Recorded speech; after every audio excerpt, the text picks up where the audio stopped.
Kristen from KristenOnDemand.com, and on this channel you'll find videos all about teaching ESL online and teaching online in general. So if that's something you're interested in, be sure to hit that subscribe button and ring that little bell so you don't miss a thing.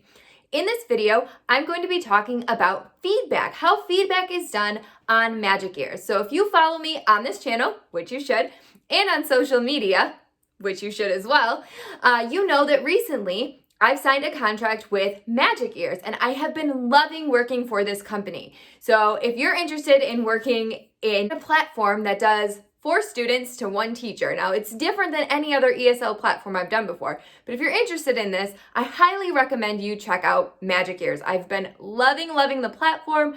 I love the people who work there. It is awesome. It is awesome. But I've been getting a lot of questions about how feedback is done on this platform. So if you're interested in that, that's what we're talking about. So let's jump in. Okay, so feedback on Magic Ears is different than on any other platform I've ever taught for. So every other platform I've taught on, it's written feedback, right? So you get done teaching your class and you are typing words to the parents how this student did. Now this is in a one-on-one format, right? So you can say, you know, Bao did really well in this, and these are the vocabulary words we learned. These are the sentences. They should work on this, blah, blah, blah, blah, blah. And then you submit it and it goes to the parent and they read it. Well, this is not how Magic Ears does it. Now, like I said, on Magic Ears, you have the potential to be teaching up to 4 students at one time. So writing feedback, written feedback, and sometimes on other platforms, my feedback would be anywhere from 1,000 to 3,000 words. Think about that. Think about how long it takes to write something like that, right? So that would take a long time having to do it for 4 students. So what Magic Ears does, it's all done with your voice. So after classes are done, after your class is done, you'll need to evaluate how the student did. And your evaluation, again, is a voice evaluation. You're going to talk to the student, or you can talk to the parents, whoever you want to address. But your voice recording on how the student did is anywhere from 20 to 60 seconds. It cannot be less than 20 seconds, and it cannot be more than 60 seconds. So what I like to do, and you can do whatever you want. You know, this is your feedback. This is how you want to evaluate your students in your class, right?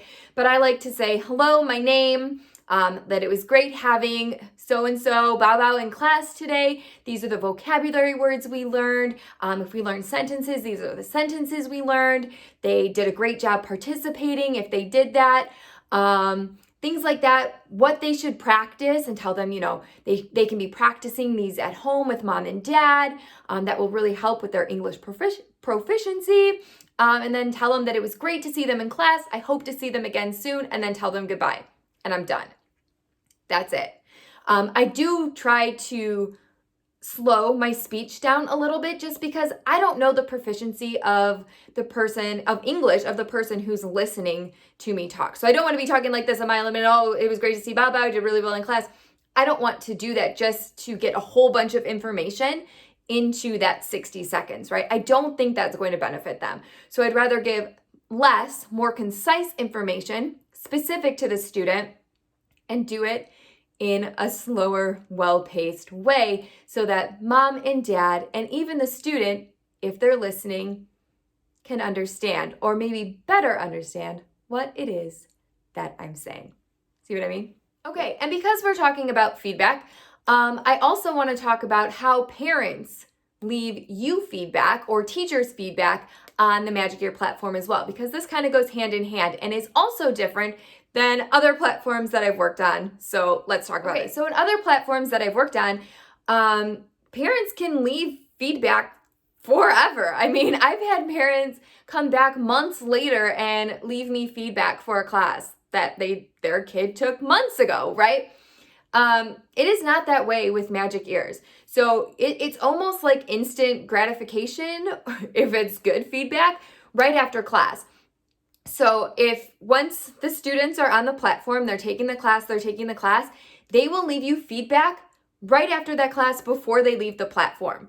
So you can almost refresh the My Class page. That's where you see all your classes on their platform after class is over, and you will see if parents have left you feedback or not.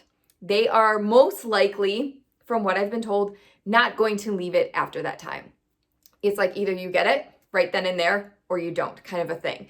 Also, on Magic Ears, 5 or 4 stars is considered good for magic ears. Now, coming from other platforms, they just want all 5.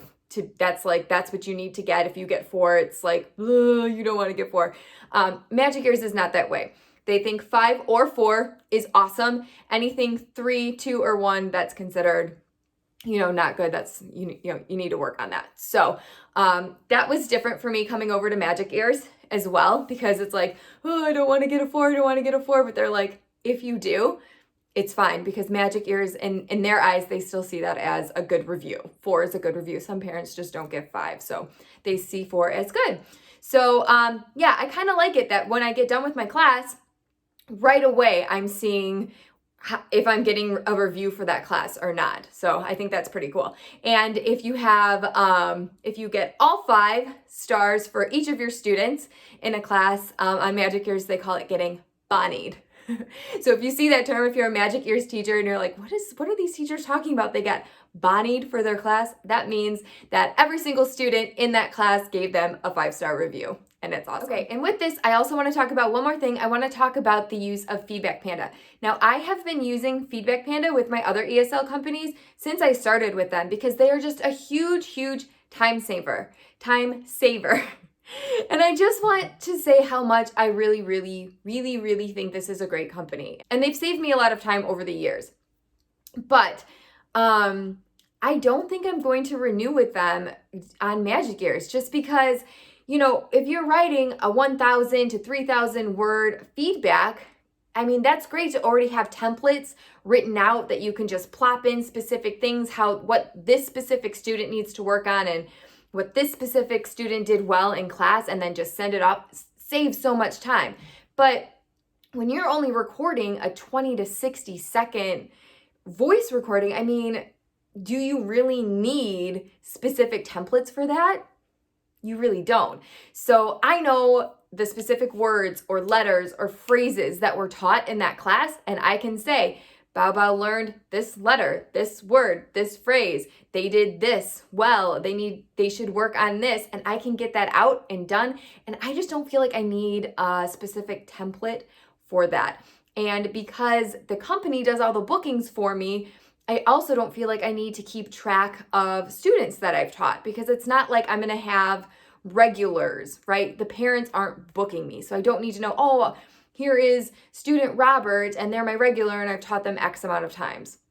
That's really not important to me. And on magic ears, you don't need to provide a secondary reward system. So I don't need to keep track of what rewards I've used, which is another reason I really, really liked Feedback Panda, was because I could put all the rewards, secondary reward systems that I've used for past students. Like, I've seen this student before. What reward did I use with them? I don't want to do the same one.